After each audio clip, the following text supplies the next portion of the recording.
Okay, so we're going to look at MBB 410 and we're specifically going to look at modeling. So with modeling, what you need to know about modeling is that so we're looking at MBB 410, and MBB 410 is a mechanical engineering module. So it is mechanical engineering or it's control systems for mechanical engineers. So as you would expect, if we have to model any sort of system, essentially converting a control system or converting a mechanical system into a control system that we can understand visually with block diagrams. So we'll be looking at mechanical systems. So what you will need to know to successfully answer modeling questions is you'll need to know, so it's mathematical modeling of mechanical systems.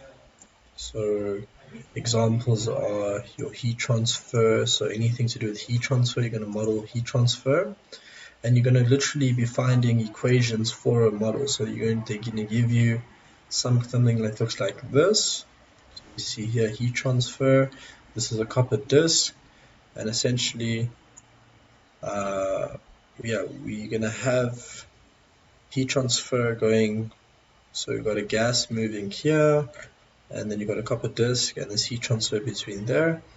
And we're going to be analyzing what can be given to you for a heat transfer problem is where you have to analyze heat transfer between a solid and a gaseous environment, or when it's only open in one place, or when it's exposed to two places. And so we have a uniform temperature across this plate, and then there's a gas here, so we've got convection heat transfer here and conduction here, but it's a mechanical heat transfer.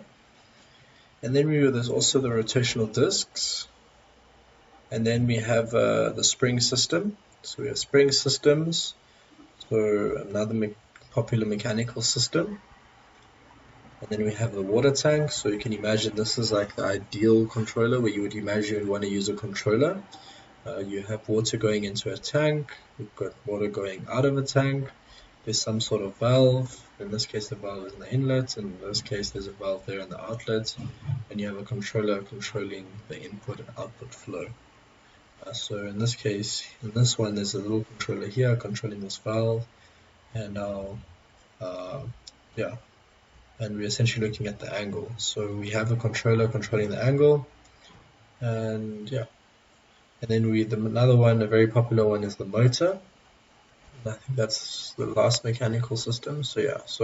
But we're using the motor to control as a mechanical controller. So if you have an airplane wing, it's a very popular place, there's a motor that's controlling the wing, a pilot presses the button, and then this is the actual control system for the motor.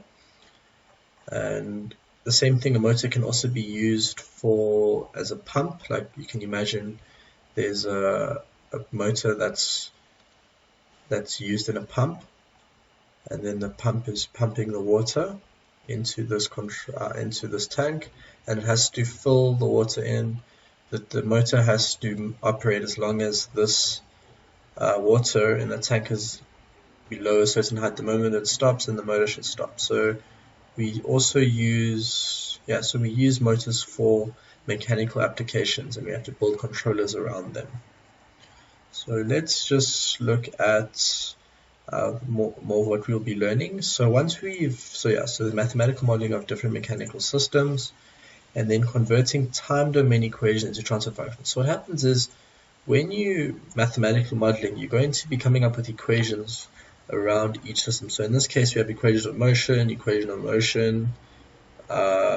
We have inflow-outflow equations, or inflow and outflow equations. And then here we just have just a general block diagram, but generally we're going to be using the given inputs and outputs of the system, and it's really based on the question. But there's a general mathematical model for a water tank, for a motor, for a spring system, and then for a heat transfer system. And you're going to have to, once you got those time domain equations, then all you do is you convert them into transfer functions. So you essentially just do the Laplace for them, like you just convert them to the time domain, but we will explore how that works. Then drawing block diagrams from equations. So you have to know, like, yeah, how do you actually draw this? So now we got our transfer function equations, or transfer functions. Now, how do we actually draw a block diagram from the transfer functions? And then finally, drawing block diagrams from additional information. So we want to look at how can you draw a block diagram. So if you're given, say you're given a motor like this, and this motor forms part of a bigger control system. So this is just for the standard motor. We got voltage going in, and this is the motor speed, and then this is the shaft disturbance. The shaft turning, it causes fluctuation and so forth. But now, if say this controls an aeroplane wing, then there's obviously other controllers, because there's the pilot who's pressing a button that's sending a signal to another controller here. Then the controller is sending a signal to the